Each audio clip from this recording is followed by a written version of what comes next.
topics and opinions expressed on the following show are solely those of the hosts and their guests and not those of W4WN Radio, its employees, or affiliates. We make no recommendations or endorsements for radio show programs, services, or products mentioned on air or on our web.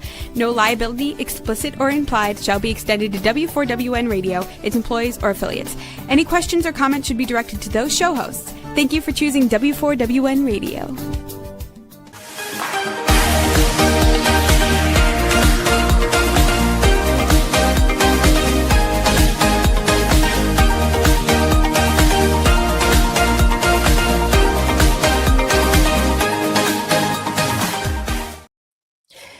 Hello and welcome to Fearless Fabulous You. I'm your host, Melanie Young, and it's Christmas Eve 2025. What am I doing on the show? I don't know. Everybody's already traveling, but David and I are spending our first Christmas together here in New Orleans, and we're excited because it's our really official first Christmas. And we're going to talk today about something that I consider important, which is making New Year's resolutions. January 1st is my birthday. I'm turning 6767, whatever that means. I'm turning it. And I plan to age younger. It's right. I don't think about my physical age anymore. I think about my mental age and how I feel and my attitude toward life. And I truly believe that the fountain of youth is not in a glass. It's not in a jar. It's not in a pill. It's not in injections. It's here, how you approach life. And last night, I went to a celebration in the Oaks, which is this amazing light show of lights and beautiful music in City Park, which is a beautiful oasis in the city of New Orleans, my home. And it takes place in City Park in an amusement park, Storyland. Great place for kids. There's also the botanical gardens, and there's Ferris wheels and roller coasters and a wonderful train show, and this very historic carousel. Now, I have a thing about carousels. I used to love riding them as a kid. So David and I waited. We did the choo-choo train ride around the park and sang Christmas carols with all the kids. We had hot cocoa. We had our roasted marshmallows. And then we decided to ride the carousel, and we waited till we get the horses that go up and down and up and down. Why am I sharing this with you? Because as I was on that carousel ride, holding on tight, I was thinking about how nice it is to be a kid and approach life from the eyes of someone that is still excited about life. And is still excited about crazy things like riding a carousel and toasting marshmallows and walking around looking at lights and bubbles going up and fake snow. And I said to myself, I'm getting ready to turn a year older, but I'm going to turn back the clock in my head. I can't do anything about my physical age, but I can do a lot about my mental age. And so can you. And it was kind of a huge, fun reset because I've recently had some surgery that was quite painful. It was breast reconstruction surgery. Another show, another story, but it wasn't fun or funny or great, and I'm still sore. And I was starting to feel my age, and I had to do that mental reset. Well, it worked. It worked riding a carousel horse last night. And I thought about what I wanted 2026 and my next year to be like, which is usually laying a path toward the rest of my life, which obviously is a shorter path than what it used to be. Anyway, I decided that I want 2026 to be the year of taking it slow. And there's a lot of reasons for that. And I want you to think about that because slow can be seen, slow is a positive, but so many people look at slow as a negative. And I want to address that and help us reset that. Okay, people go, oh, she's slowing down. Melanie's slowing down. Your mother's slowing down. She's a slow poke. She's in the slow lane. She's so slow. She's slow in her head. She's slowed in speed. Slow, why is slow a negative? Why isn't it a positive? You know, I come from the food and beverage world. Slow food and slow wine are hugely important. It's the antithesis of fast food and quick fake wine. And there is fake wine out there. Slow beverage. Slow food is enjoying a slow cooked home meal, enjoying it over a table set with china and silver and not takeout, and having a conversation and chewing slowly and mindfully. Slow is being mindful. It's not being lazy. It's not being you're getting old. You're not failing. Slow is a positive thing, and we need to stop making it be a negative. We're always on the fast track, the fast lane, the fast track to success, the fast lane. I spent over 35 years, almost 40, in the fast lane, on the fast track, trying to be the best I could, running a company, getting promotions, getting clients. I was so fast tracked that I forgot to slow down. And I ran out my motor. That's right. I burned out my motor, got breast cancer, and just said, I just burned out. Because if you press the accelerator too hard and too fast, and you're always going fast in the fast lane, you will blow out your mental motor, I promise. So let's get it all rebalanced. Let's embrace slow. Let's embrace not overdoing every day with multiple tasks. I have so many friends that this one friend, she's always so busy. I don't know. I hope she's making money with all that busy, because she's really busy and she's stressed out because of it. She's got meetings, she's got volunteer work, she's got coaching, she's got a new business she started. It's just too much busy for me. I said to her, I hope that this busy brings you a lot of joy, doesn't stress you out, keeps you healthy, and makes you money. Because I'm kind of looking at things like, do I want to be busy just to say I'm busy all the time? No. In fact, I'm too busy already. I have 2 weekly shows. I write articles. I write blog. That's a lot already, and I'm going to slow it down. So what sparked all this? Well, a couple of things. As I said, I'm turning over another year, and I always like to reflect on where I've come from and where I'm going. And I do want to slow down. I just had surgeries where I was forced to slow down. Breast reconstruction, natural tissue breast reconstruction surgery is painful. I did it. I needed to do it. I did it. I had a little issue, had to go have some things, an infection removed. I was forced to slow down. But in the process of having to slow down, I learned it's not so bad. You can read a book, you can talk to people, you can prioritize your day and your day energy. So maybe the mornings you have more energy and you can put a hard stop at 4. Or maybe you have kids and you want to get things done in the morning, so you have a hard stop for them when they come home from school. Whatever, the point is, I started putting hard stops on my day so I could heal and slow down and heal. Because I knew if I didn't do that, I wasn't going to recover. And I wanted to recover because I like to get out and about. Another thing that triggered me about this was we're planning trips. So I'm planning our annual end of year trip. This is a huge deal for me. I am a New Year's baby, and I've had a tradition since I was 30. And didn't I tell you I was turning 67? So it's like 37 years. I have had this treasured tradition of spending New Year's, my birthday, somewhere different every year, to ring in the new year, set new intentions, write down my resolutions, and enjoy an amazing experience, not waiting for someone to bring me joy, but I create my joy. So this year we're planning a trip to Portugal. Bucket list trip, because I've never been to Portugal, although I went last week on business. But, I've never been and really spent any time in Lisbon. I've heard wonderful things. I've done my research. I went to my local library. I got my books. I asked friends. I put together a 10-day trip, and I allowed time to slow down. And I started asking people, what do you do in Portugal?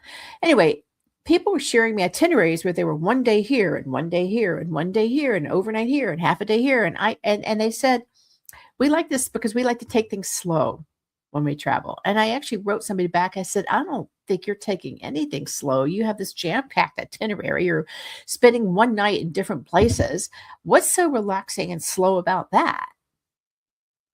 So if you're planning, whether your holiday plans are already underway, but if you're for 2026 planning a trip,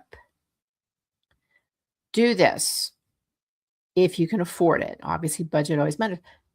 Add that one extra day to decompress when you land, that one extra day to just get lost and explore, that one extra day where you're not overly scheduled. Look for trips where you can take it slow. This also applies to your living life and how you live your life every day. So it may be not a big trip, but I'm talking about travel in this show in a minute. It could be how you live your life or how you do a staycation. Just take it slow. I see so many people planning things and they're just over planning to death. Like they have to be busy every hour of the day when they're traveling. And I don't see a joy in that. I like to bookend my trips now so I can take time to breathe. And this also includes my business trips. Sometimes we're invited on trips where we're on an intense trip for 3 days. And by the time we're done, we're exhausted. I don't think vacations should be exhausting. I think they should be exhilarating, relaxing, adventurous, inspiring, bringing up, giving you time with family, giving you time with yourself, but they should not be exhausting. If you come back from a trip that you planned because it's your vacation and you're exhausted, then what are you doing? I remember for years I would come back from vacations exhausted because I was taking my work with me. I was like, I'm on a working vacation. You are never on a working vacation. You are either working or you're on vacation, but you're not going on a working vacation. I did that for years. I went to Hawaii. I went to Italy. I went to so many places that were supposed to be a vacation, and they ended up, I was working. And you know what? It didn't work. They were fun, but they weren't really fun. And more importantly, they weren't relaxing, and I wasn't taking it slow. So I want you to find ways to take it slow. It doesn't mean you're bowing out. It doesn't mean you're not keeping up. It doesn't mean you're wasting time, because time is very precious. And hopefully you're taking it slow to savor the moments, to connect with where you are, not to be always thinking about where you want to go. The destination is awesome, but the journey should be premier. So I want you to think about that as my end of your holiday message to you, as you think about what you want to be, what you want your 2026 to look like, which is just that ongoing roadmap of life. And don't overpack your resolutions and your to-do list. Just take it slow. You don't have to accomplish any resolutions within the first 3 months of the year. Many people give up. Just pace yourself. I always like to say, I used to go on these trekking trips when I was single, and I would join these trekking trips. And I trekked to Nepal, I trekked to Peru, I was trekking in Ecuador, I was always trekking. I like to trek, but I was always groups. And there were always these annoying people, and I'm sorry, but they are annoying people who always had to be at the front. They always had to be the first. They always had to be the first to the place we were going. They were always faster and pacing. And they'd be like, what's taking you so long? What's taking you so long? We got there first. And I'd be like, at the end, because I was stopping to smell the flowers. I was stopping to take pictures. I was just stopping because I didn't really want to wear myself out. So I stopped doing those group trips because I stopped wanting to be with annoying people that were just, I got to be first. And I used to say with them, this isn't a race. It's a vacation. Enjoy the pace. So frankly, if you are one of those people that likes the fast pace and wants to be the first and whatnot, goody for you. Go have a good time. I don't want to travel with you. Sorry. I want to just enjoy my own pace and not feel pressured. That's why I don't do bike trips. That's why I don't do any more group hiking trips, because I don't want to feel like I have to keep up with anybody else. I know I'm going to be the slow one. And you know what? That's okay. I want it to be okay to be the slow one. I don't want to be the fastest. I just want to get places hopefully on time and in good shape. And goodness knows I've been on a couple of winery trips where I joined the e-bikes in the vineyards, and I was the last one. They were all waiting for me. And people were like, hey, slowpoke, when you're going to show up? Well, first of all, don't ever call somebody a slowpoke because they may be whip smart here and they're going to get you for that. Don't call anybody names at all. Let people enjoy the pace they want to be. Okay, so that's my little message about taking it slow. Now I'm going to talk about slow travel because I'm a big believer in travel and I'm a big believer in taking travel slowly. So what does that mean? Maybe if you can do it and afford it, book an extra day at the start of your trip, particularly if you're going overseas and you know there's a time difference or cross country. Book in your day with a rest day so that you have a day to land, a day to make sure that you have time in case the flights are delayed. Bring a book because there's usually a delay, or an ebook, a book. I like books. I like library books. And have that cushion day is what I call it when you land. And maybe have that last day be just a day to relax and revisit some sites that maybe you missed. Try to, if you can, not schedule the 5 or 6 a.m. flight out. Have a nice breakfast. Have that great send-off. Don't rush it. If you can afford to do that, I encourage you to do it because you will have a better trip experience. When you travel, I like booking. I had a great experience recently with booking some guided trips because guided tours are a great way to see a city you've never been to. You can do a private guide, or I just went on booking.com and got a discount on a small group morning tour of the historic part of Lisbon. I signed up. It was like $2. $2. I could afford it. When I land in a city, I like to do a tour, small, private, or just maybe a handful of people just to get my bearings. So I'm not getting lost. I'm not passing key sites. I'm getting a feel for where I am. That half day, I allow myself that. Is usually followed by lunch and relaxing and visiting other sites. But that way you're taking it slow, but you're taking it guidedly slow. So I encourage you to do that. And again, there's many great sources for tours. I highly recommend if you're traveling to join a Facebook group or a meetup. I did Facebook for the city. I did Lisbon. I did like 1 or 2 Facebook groups for Lisbon. I said, hey, I'm coming Christmas week. What would you recommend in terms of guided tours? And how much do you spend? And I think the recommendations I got have saved me quite a bit of money on reasonable guided tours. I didn't overschedule them. I have been one here and one here. And then the rest of the time, we're just going to explore neighborhoods and get to know different areas because it's important to get out of the touristy areas. Yeah, you want to see all the things that are highlights in every city. I mean, I used to live in New York. Everybody wanted to see the Statue of Liberty. They wanted to go to Times Square. They want to go to this and that museum. But I would always say, check out this little neighborhood. It's charming. And I say that about New Orleans too. Check out the Melanie. Check out the Bywater. Get out of the French Quarter. Go to City Park. Take it slow and expand. So that's a way I like to travel. I'm big on guidebooks.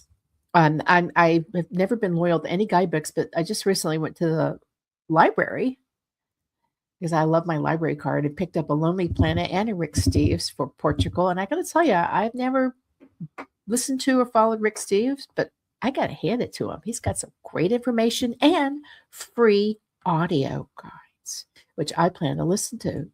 Free audio guides, because when I travel somewhere, I love to immerse myself in the area. And I hope you do too. Try not to travel superficiously when you travel.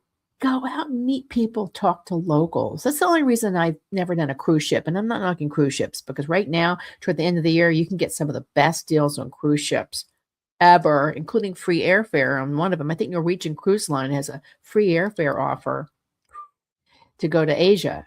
I'm like, wow, it's tempting. But you don't get to meet any locals. You don't get to sit in a cafe and chat with people. Or, I used to travel alone. I'd sit by myself and just talk to people. You don't get to do that on a cruise. You talk to other passengers. who then sit and talk about where they've been and where they're going. If it's for you, awesome. I'm not knocking it. I got to try one. I'm looking at some of the ones that are complicated itineraries. I think they sound pretty awesome. We'll see. So if you haven't given anyone any gifts, or maybe you're going to do like I do and do first of the year gifts, New Year's gifts, because I'm a New Year's baby, consider giving someone who loves to travel. Hint, airline travel gift cards. If you know they love to fly Delta, give them a Delta gift card or United gift card. That's a great gift. Let them pick their travel. Give them a gift card to a tour company that works all over the place. For example, I just discovered Eating Europe. I love this company. It's owned by an American. He lives in Italy. We did a trip to Rome to the Trastevere neighborhood. Kenny Dunn, you're awesome. I liked it so much I became an affiliate. So if I do post a link, I do make a little money. We're doing the Eating Europe Lisbon Day Tour because I love discovering all these like little culinary places that you wouldn't find yourself and learning the history of the food. And so where am I going with this? Get a gift card. Eating Europe, I think, is offering a 25% discount on gift cards right now. What a great gift to give someone. And you know, it didn't cost much to mail. You can actually have it emailed. So I love, there's some other culinary tour companies. If they're into art, give them an art pass. Do you know you can buy a pass that will give you access to museums all over the United States? Yes, it's an art pass. I'm going to post a lot of this on my social at Melanie Fabulous. Another great gift is if you know someone is like me, loves to go hiking and go visit national parks, give someone a national parks pass. It gives you access to all the national parks in the United States. And here's something cool. If you were over, I think it's 65, it may be, 62. If you're a U.S. resident or permanent resident, U.S. citizen, age 62 or older, you can give or get, I gave it to myself, a senior lifetime pass to all national parks for life for $80. It's $20 a year. So I did the 80. An annual pass for anybody is 80. So that's a great thing, but it's annual. But if you have someone you love and they love to travel and they're over 62, get them the National Senior Parks Pass. It's like awesome. Another great gift is locally, if you know they love a certain museum, get them a museum membership. I joined City Park. I love City Park. It's like my giant backyard. I gave myself and my husband at the senior rate a City Park membership. It gets you all sorts of discounts to the wonderful attractions in City Park. And every city has a park you love. Support them. They're all nonprofit. And everybody was hurt this year. Another great gift. And these are all like order online, get the card, send to friends. Say, I know you love outdoors. I want to give you a park pass. I want you to support your local park. And you're supporting a local organization that you love. If you know they're into music, get them a membership to their their public radio station. I joined WWOZ, which is based here in New Orleans, but you can hear it all over the United States. I became a member. And you get all sorts of discounts with that to local attractions. But you're also supporting a treasure, which is American culture that was hurt this year through cuts. So if you know someone loves the arts, give them a museum pass or a membership to an organization that supports the arts. Same with sports. Get them a season pass to a team they love. I mean, it doesn't have to be expensive, like a football game. It could be like a little league, but think that way. Think about what you can give people that isn't just an object they have, they put on the table, they wear once, they stick in the closet. I spent years cleaning out all the crap my mother had that was gifted to her, including hundreds of candles. Give experiences that can last a year or a lifetime. And help an organization at the same time. Whether it's theater, a theater membership, great gift, or a museum membership. As I said, a membership to the local public radio station, all good. And then there's all these fun things like of the month. There's a coffee of the month. There's an ice cream of the month. If you know somebody's really crazy about chocolate, give them chocolate of the month. Those are great gifts. They don't cost a lot. They don't weigh a lot because postage is expensive and it will last throughout the year. And people can slowly enjoy it because that's really what it's about, is thinking about what people can enjoy and use. Now, here's another one. I recently sent a very good friend of mine some gumbo from New Orleans. She had surgery. And when my mom died, she sent me and David chicken soup for this. She sent us a big pot of chicken soup. I don't know where it came from. It was just this huge thing of chicken soup that we could heat up. So I sent her some New Orleans gumbo because I love sending the flavors of where I live to people I love.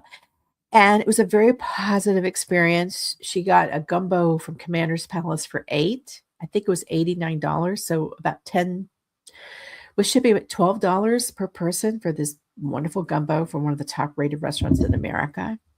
All she had to do was heat it. She said it was delicious. That was through Goldbelly.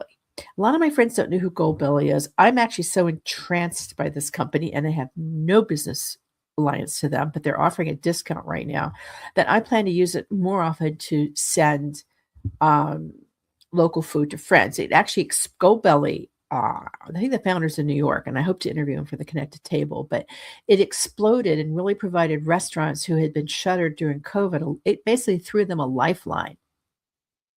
I've been told by many restaurants if it wasn't for Goldbelly, they would have gone under during COVID. So kudos to the company. It was a great experience.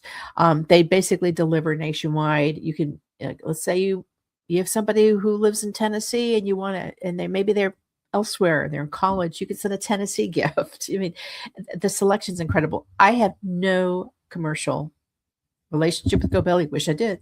Eating Europe, I get a little commission, but I do like eatingeurope.com because I can personally tell you I went on the tours, think they're awesome, and got a lot out of it. There's many, many more. I'm a big fan of 1,000 Places to See Before You Die, the best-selling book. Patricia Schultz and I are friendly on social media. I follow her. She, God bless her, I hope to get her on the show. She lost her husband this year, and she did an amazing trip after to walk the Santiago de Compostela right from Portugal. I'm going to do that trip thanks to her.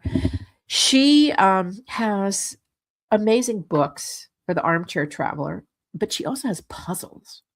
And I don't know you, I love giving puzzles. I think puzzles are so much fun.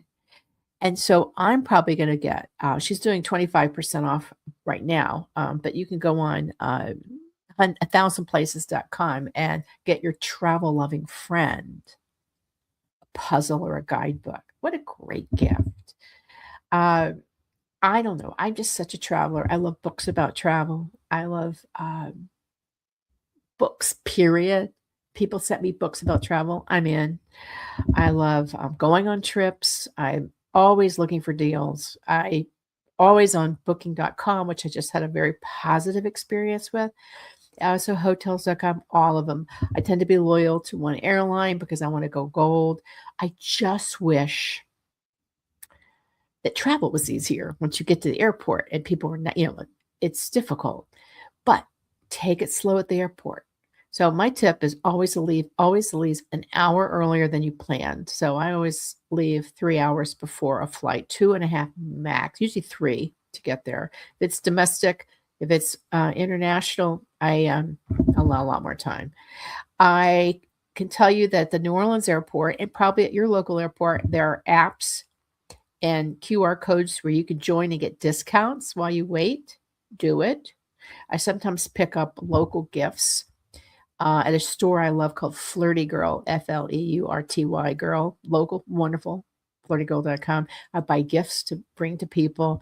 I use airport time to relax because I don't want to board a flight stressed out. I don't want to land stressed out. I don't want to be stressed out. I want to take it slow. So this is what I want you to do.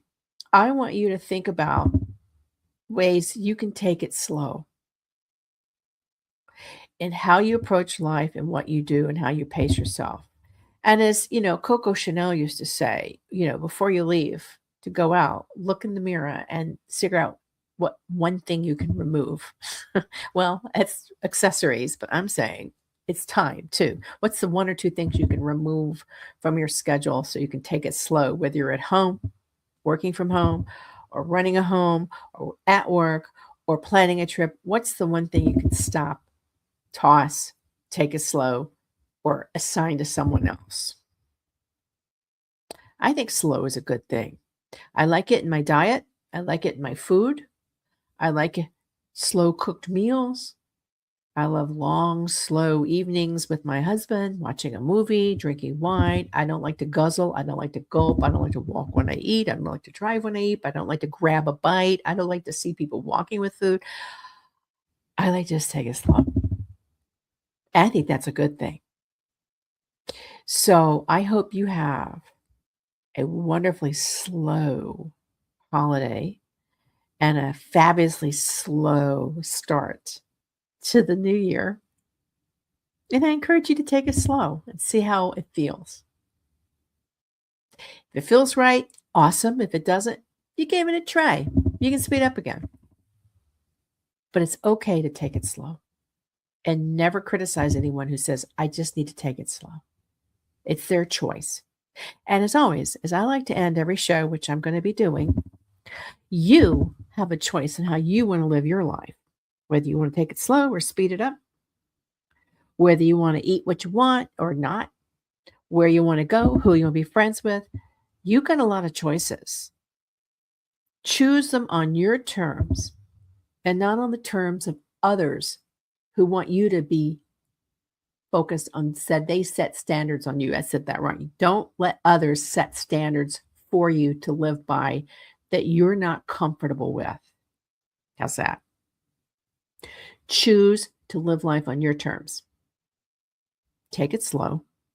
And always choose fearless and fabulous. Happy holidays, Merry Christmas, Happy End of Hanukkah, Happy Kwanzaa, Happy New Year. I'm going to take it slow for the next 2 weeks.